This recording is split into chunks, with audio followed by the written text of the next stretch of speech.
We've got a good old-fashioned source battle between Steelers reporters Aditi Kinkhabwala and Jerry Dulac about Minkah Fitzpatrick and signing his contract. When will it happen? He's in his fifth-year extension of his rookie contract with the Pittsburgh Steelers, and it's pretty much a given that he's going to sign with the Steelers. But when it might happen might be playing a role into what the Steelers are actually doing or being a result of the Steelers are doing in the draft. We'll talk about that. The Tyrann Mathieu saga continuing. It looked like he's passing on the Saints, and how the Steelers might trade up in the draft, but not to get higher up in the first round. What am I talking about there? Find out in just a second. I'm Chris Carter of the Locked On Steelers podcast. Let's get into it. You are Locked On Steelers, your daily Pittsburgh Steelers podcast, part of the Locked On Podcast Network, your team every day.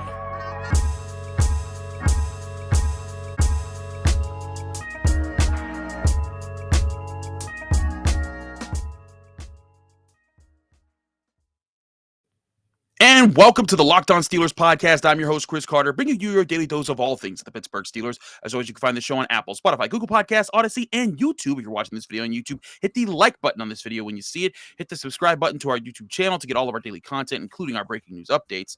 If you want to help out the show even further, go on Apple Podcasts, leave us a 5-star review with a positive comment. When you do both at the same time, you get a shout out at the end of the show. We thank you for making the Locked On Steelers podcast your first listen every day. Joining me, as always, on Thursdays, our man, Josh Taylor. You see him here, there, everywhere. He's on 93.7 The Fan. He's on KDKA TV, and he's always here on the Locked On Steelers podcast. What's up, Josh?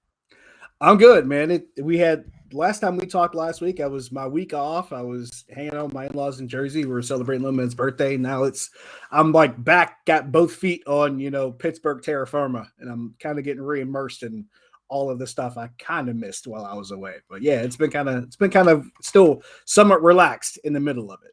Well, one thing that people haven't missed is the talk about Minkah Fitzpatrick that's going on between reporters. Now, this all started because Aditi Kinkhabwala, NFL Network reporter, she's been around a long time, and she's had her sources, but she said she had a source that said the Minkah Fitzpatrick deal is imminent, and it's going to be done soon, and that it's underway, and that had Steelers fans excited because everyone's been kind of thinking that Minkah Fitzpatrick's around, but the sooner you hear about his deal being done, the less stress it is on you. And it's similar to last season with TJ Watt. He didn't practice through most of training camp because he was sitting there and the Steelers hadn't given him his full deal after his rookie contract. And the whole time I was sitting here, and I believe you were sitting here saying as well, Josh, it's going to happen. It's just a matter of time, and it's a matter of when. And then when it happened, everyone's like, okay, great, that's over with. But the same thing is about to happen with Minkah Fitzpatrick. So Aditi's saying it's going to happen soon is interesting. But then Jerry Dulac of the Pittsburgh Post-Gazette, another longtime Steelers beat reporter, comes out and says they're nowhere near done it, and they haven't even began those talks, and that's not something that's going to happen until the summer. Now, I ultimately don't think it's too big of a deal about Minkah Fitzpatrick, but I do think he's sticking around, Josh. And I want to dispel this idea that some people are saying that, like, oh man, there's something to worry about there if it's not getting done soon. Minkah Fitzpatrick will be a Steeler for most of his career. I think the Steelers, they know his star talent, they see his leadership, they want him around, and he wants to be part of the team. I don't see this as a hang up with whoever's source is correct on this situation. Well, to really kind of put I guess not put a pin in it, but maybe put a better spin on it. Both reporters are probably correct. They probably just have the time frame maybe a little bit skewed in one direction or another. They're both correct in the terms of, yes, it's probably going to get done, and it'll get done probably at some point during the summer. It's just a matter of, maybe just sliding the time on the scale a little bit as far as like when it might happen. They're probably both somewhat correct. And I think you and I both feel the same way. It's going to happen at some point. And I think we agree that Minkah Fitzpatrick will play the vast swath of his career in a Steelers uniform unless they decide to send him someplace else. But I think they want him here. I think they know how valuable he is to this defense. I also think, and you and I agree on this, how much he fits into the ethos. Oh, yes. That Terrell Austin has brought to this defense since he showed up in 2019. And that was part of why they brought him in when they found out he was available, because he fits that opportunistic forced turnovers ethos, regardless of what some people might tell you just based on what happened last season, because clearly they're not paying attention because he had to do more than one job. But when Minkah Fitzpatrick's allowed to do what he does best, I'm going to use Mike Sullivan terms here. When he plays his best game, he forces turnovers. And that's what they want to do on defense. That has been their desired identity since Terrell Austin was brought here. So, yes, they want him here. He is part of their future. It is just a matter of when that becomes official and finalized. It will happen soon, probably before the end of training camp, which means it could be anywhere between early April and early to mid-August. But we know it'll be done, and afterwards we won't have to worry about it. The thing now where it helps them, if they were to do it maybe somewhat earlier, it might be able as far as helping them with the salary cap this year, not to mention and next year and the time following, because if they were to maybe pick up those Tyrann Mathieu talks again, maybe doing one thing helps you do another thing, if we're trying to figure out what the domino effect could be. But yeah, it's going to happen eventually. Yeah, as it stands right now, Minkah Fitzpatrick, it counts as a $10.6 million cap hit against the Steelers because of his fifth-year extension, which that's natural because of his position and where he was drafted and everything.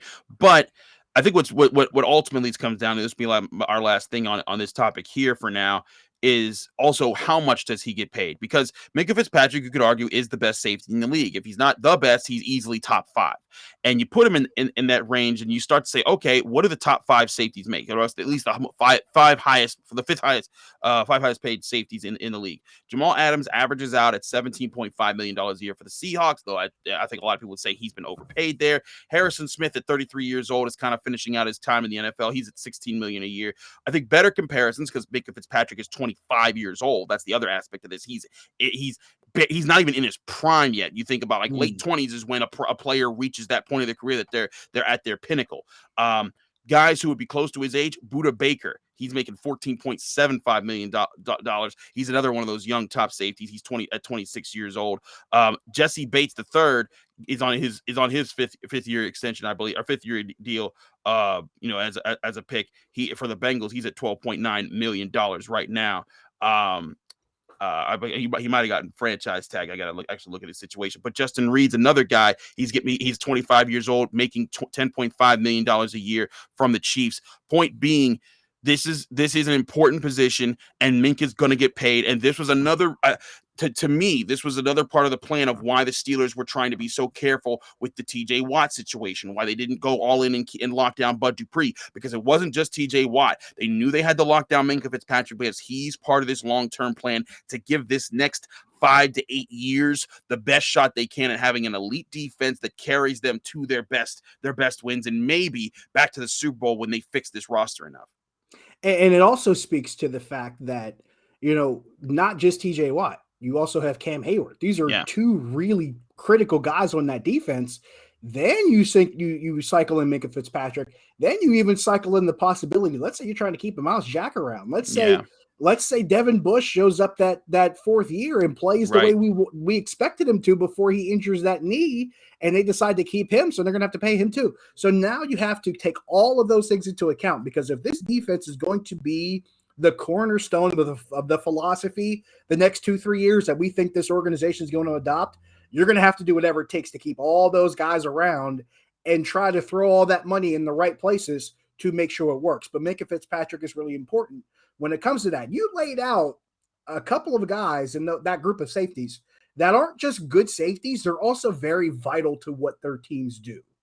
And I keep hearing this argument of how safeties aren't important, and I tend to disagree with that. Yeah. Because because I keep hearing the argument where safeties aren't important because, you need corners and teams are throwing the ball. That's why safeties are becoming important, because putting 2 high safeties is going to start becoming more important when teams are throwing the ball more. If teams are going to keep going down the field, playing 2 safeties high might become more of a necessity than it will be just something to do, because you're going to have safeties that can make plays on the ball, because you might have to have corners who need help, especially with teams pushing the ball down the field. You got more teams that are, running 4 verticals, if you will, trying to make plays down the field. So having a safety that can make a play on that certain half of the field or deep down the field becomes all the more important. So yes, keeping a guy like Minkah Fitzpatrick, especially when you're laying out the salaries of those top 5 safeties, it becomes it becomes more important down the road if you're going to try to play that style of game. So Absolutely. I expect Minkah Fitzpatrick to be among the highest paid safeties in the league when this deal is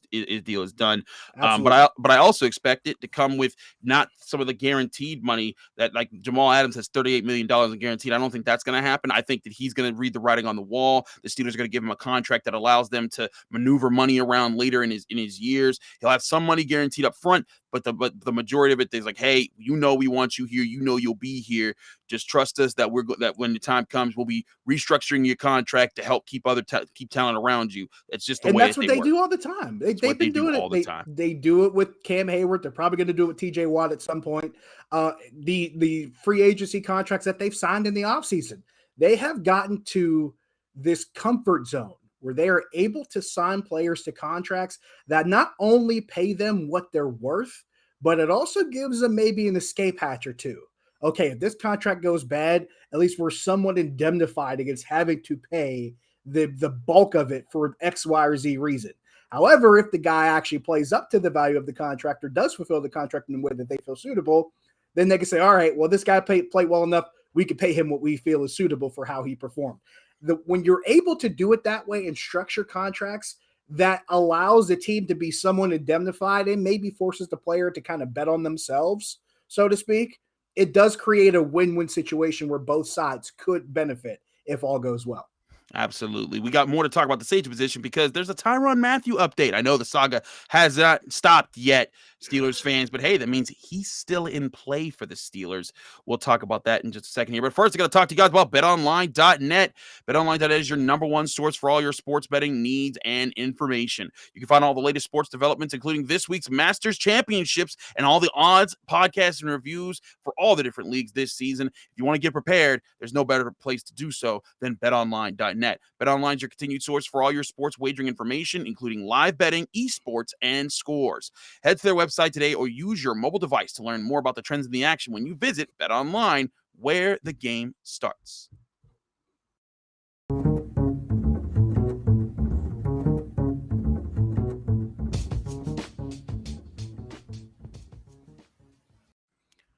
Back here on the Locked On Steelers podcast, I'm your host, Chris Carter, here with Josh Taylor of KDKA TV 93.7 The Fan. Josh, there's more updates in the Tyrann Mathieu situation. It feels like we've been stuck in this mud for about a month now, thinking like, oh, can the Honey Badger come to Pittsburgh? Can the Honey Badger come to Will the Honey Badger come to Pittsburgh? No, he's not coming to Pittsburgh. Yes, he is coming to Pittsburgh. It's been nonstop. But one of the teams that was in the main runnings to see if he would join them was the New Orleans Saints. Now, he went to LSU, so there's also those ties as well. But he visited the New Orleans Saints earlier this week, came afterwards, and afterwards they gave a comment along the facts of, or along the lines of that they don't seem like they need him. The offer that they gave wasn't what he was looking for, and it came out from also Aditi Kinkhabwala that Tyrann Mathieu would favor playing for what's helping him maybe consider the Steelers is that he likes the idea of playing for Mike Tomlin. This is part of the factor here as far as why the Steelers, I've said, aren't out of the running, but what they've done is they probably submitted their offer. It's in there for Tyrann Mathieu. He knows what it is, and he's probably sitting like, all right, let's see if someone can like pay me Deshaun Watson money and just give me $230 million guarantee or something stupid like that. And if I can't get that, maybe I come back to the Steelers. And now it's just a matter of who can that happen for. But it's clear to me that the Steelers are considering him, despite there was a report coming, or not a report. Kevin Colbert said, hey, we favor guys that are fresher off their first contract. And he said that, and that is true. Generally, they do. But we all know that sometimes the Steelers will make an exception to the rule. Heck, that's why they got Minkah Fitzpatrick, because everyone said they'll never trade a first rounder for a safety that's already in the league, and then they went and did it. You gotta love I don't want to call it gamesmanship, but you gotta love the choice of words that Kevin Colbert uses, because I like to think when Kevin Colbert says something like that, or when Mike Tomlin comments on that kind of situation, that they measure their words very carefully. And they do this on purpose. When they say, well, we favor a guy, that's closer to his first contract or maybe his second contract, what they're trying to tell you is, look, if we like a guy, we'll make an offer, but we're not going to overpay. Nah. Especially if you're above a certain age or older than a certain age, we're not going to overpay no matter how much we like you. And that's them kind of drawing that line in the sand, saying, hey, this is how high we're willing to go. So if you think we're going to raise that offer, you got another thing coming. But it also adds another wrinkle to this because Tyrann Mathieu lets you know, hey, I am kind of considering playing for Mike Tomlin because I'm going to say this again. Folks, believe it or not, players like the thought of playing for Mike Tomlin, and the ones that do play for him like playing for them, and the ones who did previously liked playing for him, and they respect him. So that does play a role. Regardless of how you feel about the man, players love him. You're going to have to get used to that. All that said, he really holds the cards in this, I believe. Tyrann Mathieu holds all the cards. People keep asking, when is it going to happen? It's going to happen when he says he's ready. Right. That's it, because teams are submitting their offers. And you know this as well as I do, Chris. If a free agent comes in to visit and he doesn't leave with a contract, it's probably not a good thing. Yeah, if he comes in, you want him to stay there long enough to put pen to paper before he leaves. Because if you let him leave without pen to paper, you're probably not going to get him, which means the Saints probably did not give an offer that was to his liking, or it was probably a take it or leave it. I mean, I can't really speak on it because I don't really know for sure. But the fact that he came in and left without pen to paper probably does not spell good signs for the Chiefs, and it probably spells a good sign for the Steelers, which means it's going to come down to him deciding, do I want to get paid, or am I willing to take less money to a place I really want to go and play in? And when you're in that phase of your career and you've had the kind of career Tyrann Mathieu's had, and you're on that higher end of the market like he is, maybe behind the Marcus Williams who got signed in Baltimore, so to speak, you have that flexibility and you have that freedom to make that kind of decision, and you hold on the cards regardless of who wants you and regardless of how badly fans want you to sign with their team. I agree. That's part of the situation. And Tyrann Mathieu, like you said, he's looking for his this is probably his last big contract he'll ever get. So this is it. This is him cashing in right here. This is him cashing in, and he talked about on the podcast like he wouldn't mind playing for a great defense. He wouldn't mind playing for Mike Tomlin, and that he even spoke to Mike Tomlin. But again, I don't think also the Steelers aren't looking at this as like a all or nothing. Like if you don't get Tyrann Mathieu, that's it. There's no doubt in my mind they got an offer into Terrell Edmonds too, and they're probably sitting like, hey, buddy, like this is what the deal is.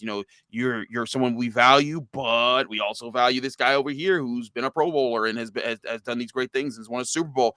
And I'm sure that wasn't a coincidence. I'm sure the offers were put in when and how they were for a specific reason. Right. And the Steelers are going to go into this NFL draft, I'm convinced, with a strong safety. They do not want to go in with a blank spot at the strong safety position unless Tyrann Mathieu and Terrell Edmonds and Keanu Neal and all these guys are still sitting there in free agency at the time of the draft, because then you're saying like, well, if we don't fill it, then we just go sign those guys immediately. So, that could be, but I still don't see that happening. I think a decision is made within the next couple weeks or so before the draft. But either way, I think a big part of this is it's like what you said. A lot of people want to say that, oh, the safety position, it's overvalued. It's not worth that much in today's NFL, where people are airing out the ball, and the safeties can be the guys who keep everyone together, not just via communication, but also be the guys that protect your cornerbacks. This team needs another safety they can count on to do that, and maybe even another two safeties. As I've brought up multiple times on the show, it would not hurt this team that if they went and signed a free agent safety and then went and got a Jaquan Brisker, a Lewis Cine, a Daxton Hull, like one of those guys. And I even talked about yesterday about trading up to get maybe a Kyle Hamilton and what that would do for the secondary. Now, I don't think you trade up to get Kyle Hamilton if you already have Honey Badger, but point being, the safety position is very important to what the Steelers need to do, and especially to, I think, what Teryl Austin wants to do with this defense. That is the thing, because a lot of people, I think, want to try to use the same, all things being equal scenario as far as how the Steelers are looking at the safety position. And I don't think they're taking into consideration that Teryl Austin looks at his philosophy a lot different than we might as far as what he wants certain players in his scheme to do. And that's something that comes to mind. The four guys you laid out in the draft all make sense for this team in one aspect or another. Like, if any of the four were chosen by this team, I would give it an A+ as far as, okay, you brought in a guy that can actually do this job. Now, the difference is the extent to which they will be able to do it. Daxton Hill might be able to play it one way where, okay, He can play that 2 deep and do that. He can also line up in the slot if you need him to. And you talked about having a veteran safety. That gives you a little bit of flexibility too, because now you have 2 safeties that could also play in the slot, because now you have one in Hill and you have one in Trey Norwood. So that gives you flexibility that way. And we know Mike Tomlin is big on the more you can do. So that becomes a situation there. With Kyle Hamilton, you can put him in any scenario and he can probably get the job done. It's not going to matter. Lewis Cine, you could probably have him playing 2 deep, and he probably does that a little bit better. Maybe he plays in the box. Maybe he's lined up on receivers in the slot. Maybe he does well with a couple of the tight ends that are in the AFC that most guys might not be able to line up with. Maybe he can do that well too. And the flexibility of the safety position is why it becomes more important over time, because we just look at it as, are you a free or a strong? Defenses and coaches aren't looking at it that way. They're looking at it in terms of how many different things can you do? Can you play deep? Can you play in the box? Can you support the run? Can you play tight ends? Could we put you in the slot maybe if there's a personnel situation that doesn't fit to our liking, and maybe they start spreading guys out? That all comes into play now. It's no longer about free or strong as much as it is about what's your skill set and what can you bring to this group that we might not have been able to do before. So all that stuff comes into play with both the guys in the draft and the free agents that we're talking about, because Tyrann Mathieu and Terrell Edmonds play 2 different styles as far as how they play the position. So all this stuff adds up as to who they can bring in and what they're going to do and what their role is going to be and how this defense works in the grand scheme. Absolutely. The safety position is still a major part of what the Steelers are doing this offseason. We'll keep you up to date with that on the Locked On Steelers podcast. But as I mentioned earlier, we talked on the Wednesday episode of the Locked On Steelers podcast with Tony Serino about the possibilities of trading up in this NFL draft class. And Kyle Hamilton's a safety who I think a lot of people were saying might have been the best pure overall player in this NFL draft. He ran a 4.59 at the combine, but then like a 4.72 or something at his pro day. And people were saying, maybe he's not fast enough to be a safety. And there's talk about him slipping down outside of the top 12 in the NFL draft class and the chances to trade up for him. We talked about that yesterday. I want to talk to Josh about trading up, not to get a higher pick in the first round, but trading up to either get back into the first round or a higher second round pick, because that might be the move you see the Steelers do to get a quarterback or get another skill player that they really want, that they really think will add to their defense or offense right away. We'll talk about that on the Locked On Steelers podcast right after this.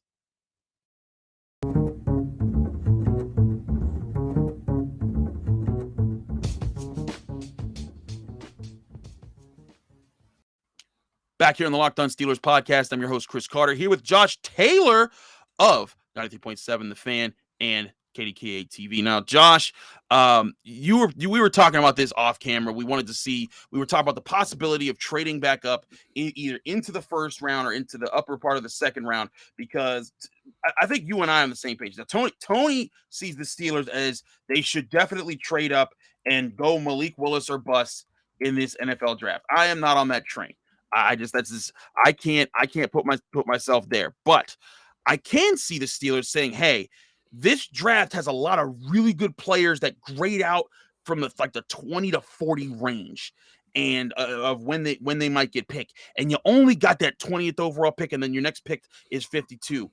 If they are feeling impatient, and if they're saying, hey, you know what, we like Desmond Ridder as a quarterback, but not in the first round, we could go and get him in the higher part of the second round or the back end of the first round, much like how the Ravens did for Lamar Jackson when they picked him 32nd overall after picking Hayden Hurst earlier in that first round with their natural pick.